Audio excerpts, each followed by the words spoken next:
Hi there and welcome to my local business marketing course. I'm excited to have you join. This is a good course.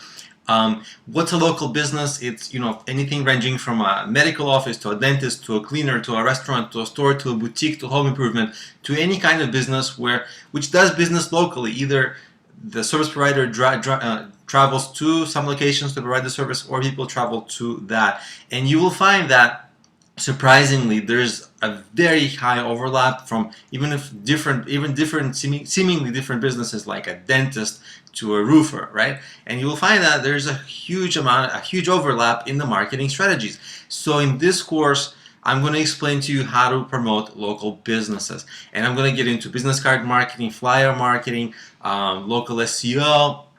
I'm gonna get into how to get referrals and recommendations and things like that, and the word of mouth, all those sorts of good strategies, and of course a little bit of local social media, all those goodies that make sense for the kind of business you have if your business is in fact a local service.